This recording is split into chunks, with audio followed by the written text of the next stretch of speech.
Halo teman-temanku semuanya, dimanapun kalian berada.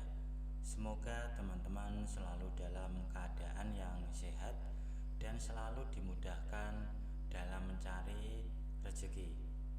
Berjumpa kembali dengan channel Ruang Imajinasi, channel yang berisikan tentang konten cerita romantis yang diberi latar belakang berupa video pemandangan alam.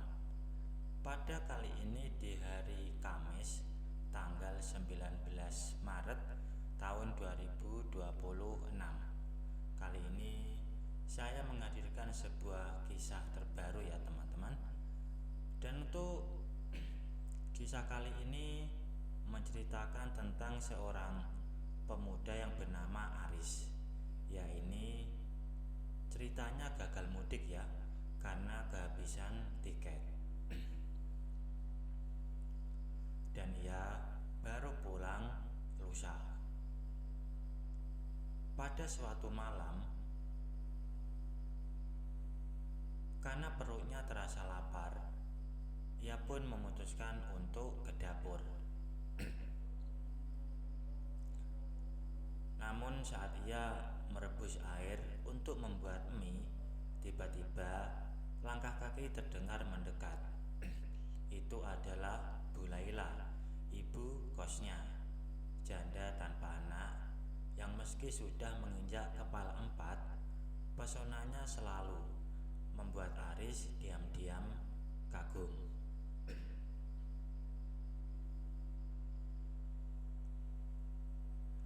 Aris sedikit terkejut dan buru-buru tersenyum meski agak canggung.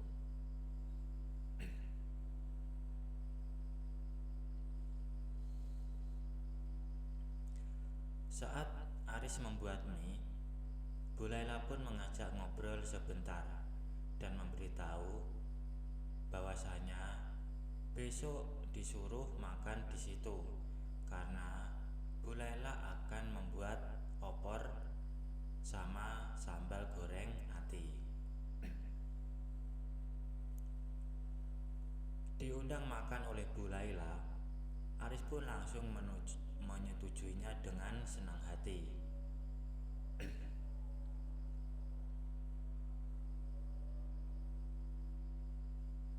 Setelah itu, kemudian pun Bu Laila pergi. Aris tak bisa menahan diri untuk melihat punggungnya yang saat ia berjalan pergi. Dan pada pagi harinya, suara takbiran masih terdengar. Aris keluar kamar dengan langkah gontai, masih memakai kaos yang sama dengan semalam. Hanya celana saja yang ia ganti dengan celana pendek santai. Sambil menggaruk kepala yang berantakan, Aris melihat Bu Laila sudah duduk di ruang tamu dengan secangkir kopi.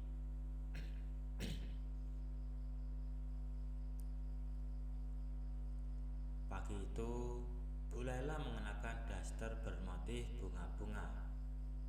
Cahaya pagi membuatnya terlihat jelas. Dan Aris sadar ia tidak menggunakan akiran.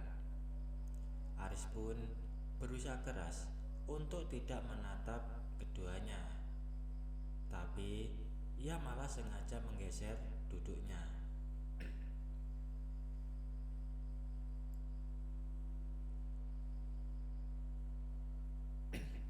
Mata Aris kembali mencuri pandang ke arahnya, dan Bu Laila menyadarinya, tapi tetap diam saja.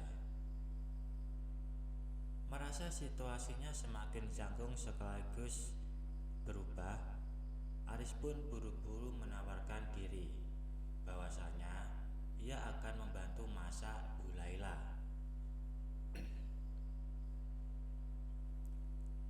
Awalnya Bu Laila menyuruh Aris untuk duduk di ruang tamu saja. Namun Aris cepat menggeleng karena ia tak ingin kehilangan momen bersamanya. Kemudian setelah melihat Bu Laila melangkah ke dapur, Aris pun mengikutinya dari belakang. Wangi opor dan sambal goreng ati langsung menyerbak. Saat Bu Laila membungkuk mengambil sesuatu di lemari bawah, mata Aris tak bisa lepas darinya.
di sudut dapur yang hangat oleh aroma opor, batas antara ibu kos dan anak kos itu akhirnya hancur. Aris memimpin dan yang membuatnya semakin gila. Bu Laila merespon dan mengikutinya dengan sepenuh hati. Setelah kejadian mendebarkan itu, Aris memutuskan untuk mandi. Sepanjang di bawah guyuran air, ia tak bisa berhenti tersenyum saat ia keluar dengan pakaian rapi dan segar. Bu Laila sudah menyiapkan sarapan di meja. Ia berusaha bersikap santai, tapi Aris bisa melihat semburat merah di pipinya.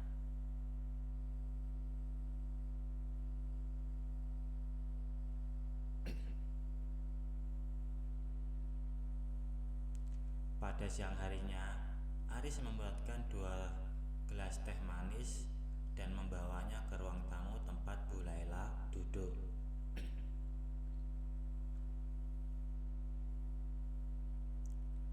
Sambil minum teh itu, mereka pun akhirnya ngobrol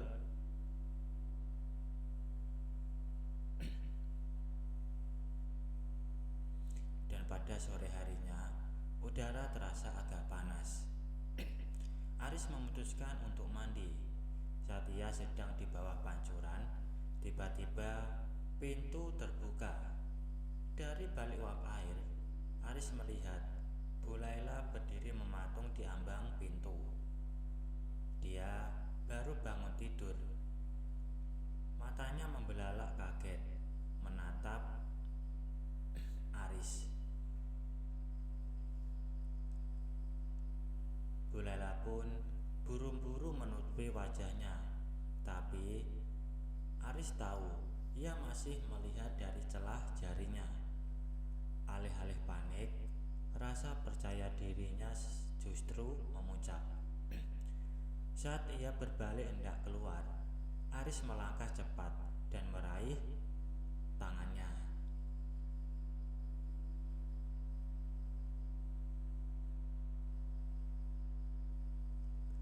Dan sore itu, di bawah hujan air, mereka kembali mengulang kejadian di dapur. Kali ini lebih berani, lebih romantis, dan Aris tahu Bu Laila sama menyukainya seperti dirinya. Dan setelah selesai, Bu Laila berjalan keluar lebih dahulu. Aris pun mengikutinya dari belakang seperti bayangan. Bu Laila tahu Aris mengikutinya, tapi dia tidak menghentikan. Senyum kecil di bibirnya saat dia melangkah memberi lampu hijau pada Aris. Begitu dia masuk ke dalam kamarnya, Aris menyelinap masuk tepat di belakangnya sebelum pintu tertutup.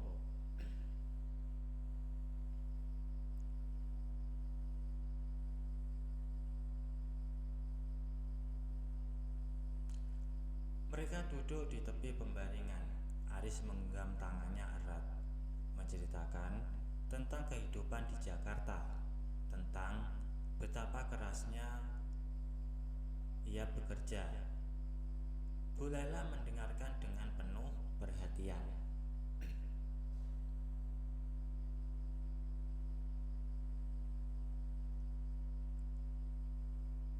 Dan setelah ngobrol itu, Aris tak membuang waktu lebih lama. Kemudian mereka pun sore itu tak bisa pernah lepas dari satu sama lain. Dan pada malam harinya, perut terasa kelaparan. Bu Laila mengambil kunci mobil, tapi Aris segera merebutnya dengan lembut.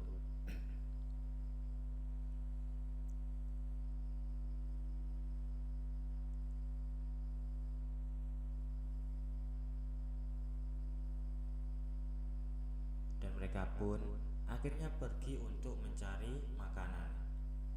Dan setelah selesai makan, Aris membawanya berkeliling kota, melewati taman kota, alun-alun, dan berhenti berhenti sebentar di jembatan. Angin malam berhembus masuk dari jendelanya yang terbuka. Berkali-kali Aris mencuri pandang ke arah wanita itu.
Baik teman-teman, mungkin cukup sampai di sini dulu untuk cuplikan cerita yang bisa saya berikan. Kalau ada salah penulisan maupun perkataan, saya minta maaf yang sebesar-besarnya. Semoga teman-teman dapat terhibur dengan cerita yang kali ini saya sajikan, dan nantikan cerita lainnya hanya di lain kesempatan. Saya ucapkan selamat beraktivitas.